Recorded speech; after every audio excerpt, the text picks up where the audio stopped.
A man parks his car in a quiet cul-de-sac, walks away with purpose, and vanishes forever. Steven Koecher's disappearance is one of the most puzzling modern missing person cases in America.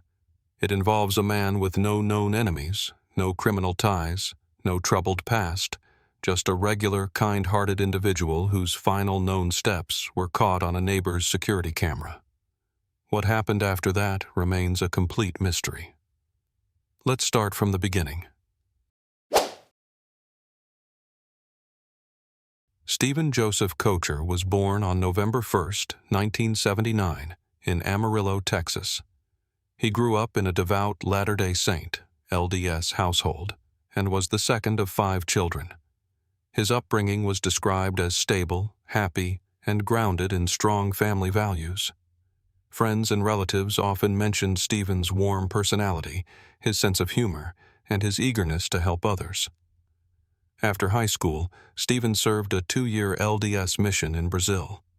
When he returned, he pursued a degree in communications at the University of Utah, graduating in 2003.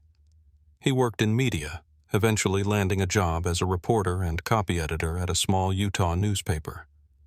But life would gradually take a more uncertain turn. By 2009, Steven was living in St. George, Utah, and trying to recover from some recent hardships. He had lost his journalism job during the 2008 financial crisis and had been struggling to find stable work.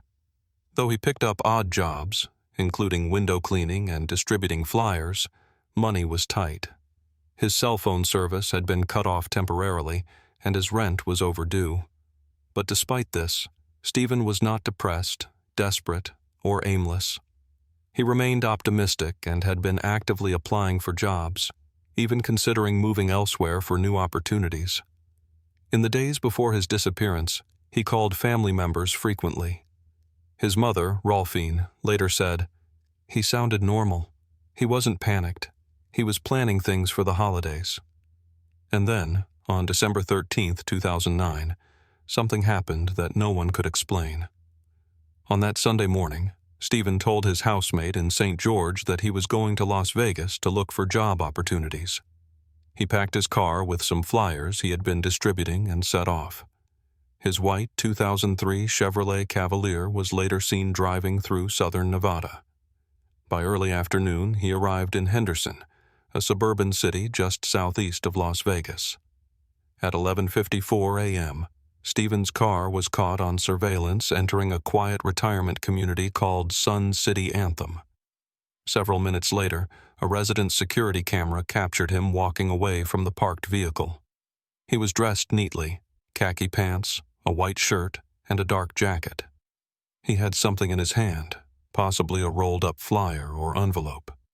He looked calm, deliberate, like he knew exactly where he was going. But he never came back. And from that moment forward, Steven Koecher was never seen again.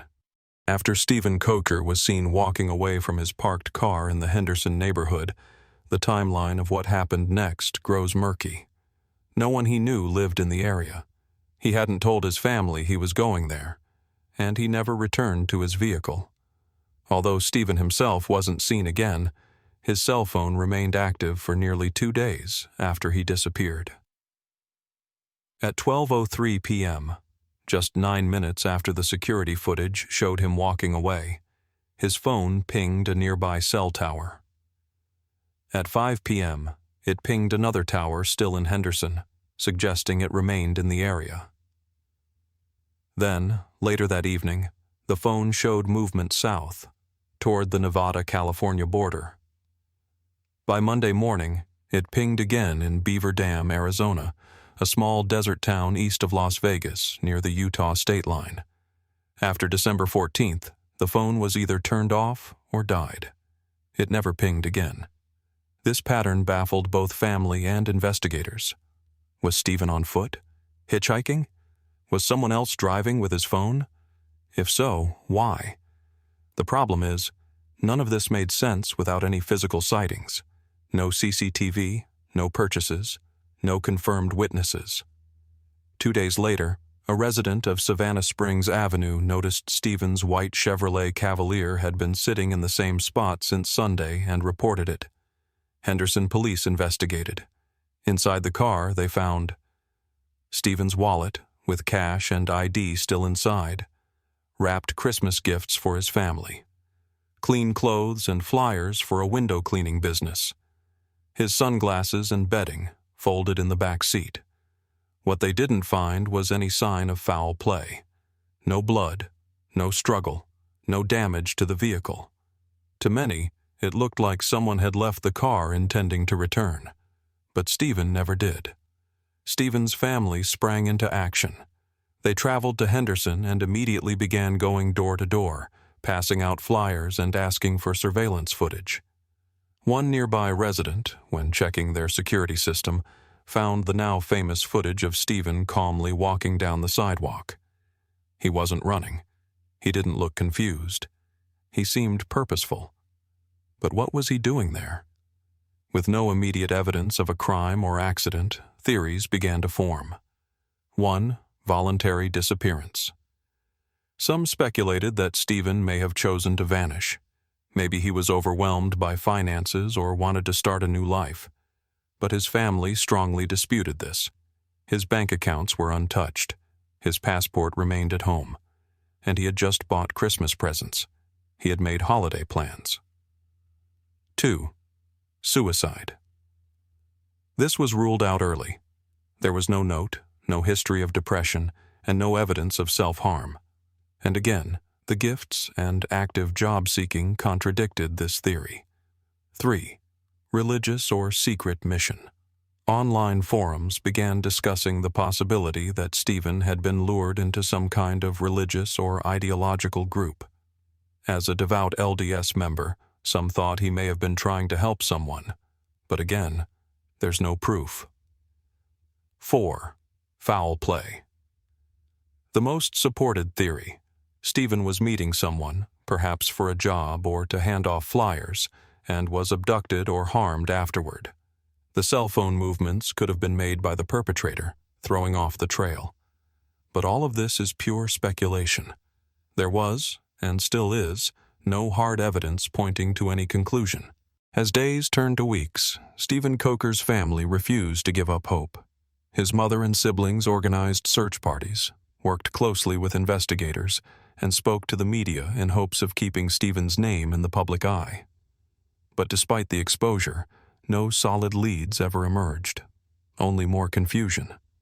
Steven's case eventually caught the attention of national news outlets, which ran pieces on America's Most Wanted, Disappeared on Investigation Discovery, and even Dateline NBC. The surveillance footage of Steven walking calmly in Henderson became a haunting image. One of the last times anyone saw him, just a quiet man walking with purpose down a suburban sidewalk, into thin air. The public was baffled. His life didn't fit the profile of someone likely to vanish. There was no double life, no history of instability, no clear trigger. And that made it worse. Because if someone like Steven could vanish, without a trace, in broad daylight, in a quiet neighborhood, then anyone could. In the years that followed, Steven's digital life was combed through. His email and internet history revealed nothing suspicious. His bank account remained untouched. His cell phone, last active in Beaver Dam, was never recovered. The only possible clue came years later when a private investigator claimed that Steven may have been catfished online or lured under false pretenses. But again, no solid evidence surfaced. Over time, tips slowed down. The case grew cold. Steven's family has remained remarkably composed and proactive. They believe that someone knows what happened, that Steven may have gone to help someone or thought he was doing a good deed only to walk into danger. Some think he was meeting a contact for work. Others believe he was offering church support to someone in trouble. There's even speculation that he witnessed something he shouldn't have while walking the neighborhood. But these are just theories. In a 2021 interview, Steven's brother stated, "We don't believe Steven took his own life. We believe something happened to him after he left his car. We just don't know what or why. As of today, Steven Koecher has been missing for over 15 years. There have been no arrests, no discoveries, no new credible sightings. His car still sat in impound for years. His bank account never moved, and his family still waits. It's a chilling case that highlights how someone can vanish without leaving even a footprint, in a world surrounded by technology, cameras, and constant connection. The mystery of Steven Koecher reminds us, sometimes the most haunting stories are the ones with no ending at all. If you found this story compelling, don't forget to like the video and subscribe to Unsolved Mysteries Archive for more deep dives into cases just like this one. What do you think happened to Steven Koecher? Let us know in the comments, and keep your eyes open, because sometimes answers come when you least expect them. Until next time, stay curious.